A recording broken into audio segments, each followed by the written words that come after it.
Уровень безработицы в Коми ниже, чем среднероссийский. При этом он снизился еще больше по сравнению с началом года. Об этом рассказал начальник управления занятости Минтруда Коми Алексей Ускерев в эфире «Прямой линии» на Юргане. В регионе есть иностранные компании, приостановившие деятельность, но предприятия не сокращают сотрудников. При этом в Коми действуют меры поддержки в таких случаях как для бизнеса, так и для самих сотрудников.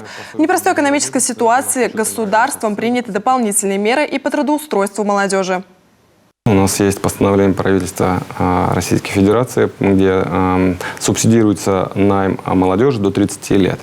Это призвано как раз к тому, чтобы именно молодежь, не имеющая опыт работы, могла трудоустроиться. Это выпускники, в первую очередь, это молодые люди после армии, это большая группа молодых людей, называемая ИТПР, испытывающие трудности при поиске работы.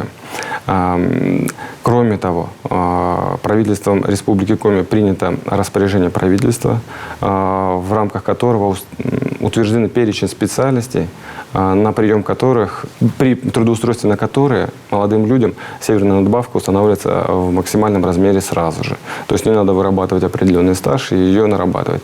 Это в основном учителя, конечно, это медики, и так далее. Это востребованные на рынке труда, но именно в бюджетной сфере. В этом году введена новая система регистрации безработных дистанционно через портал «Работа России». Этот же ресурс дает возможность безработным сотрудникам под риском сокращения предпенсионерам раз в 3 года пройти обучение в рамках нацпроекта «Демография». Учебных программ более 500, как дистанционных, так и очных.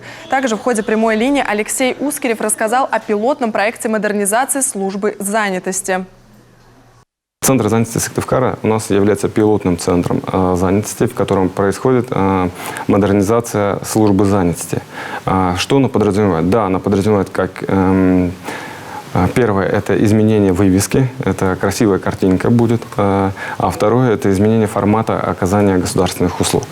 Да, для инспекторов это будут новые компьютеры, новая мебель, ремонт кабинетов. Для граждан это будет в первую очередь это новые доступные рабочие места в центре занятости, где они могут прийти и самостоятельно подать заявление на рабочих местах, либо более комфортные услуги получить от инспекторов.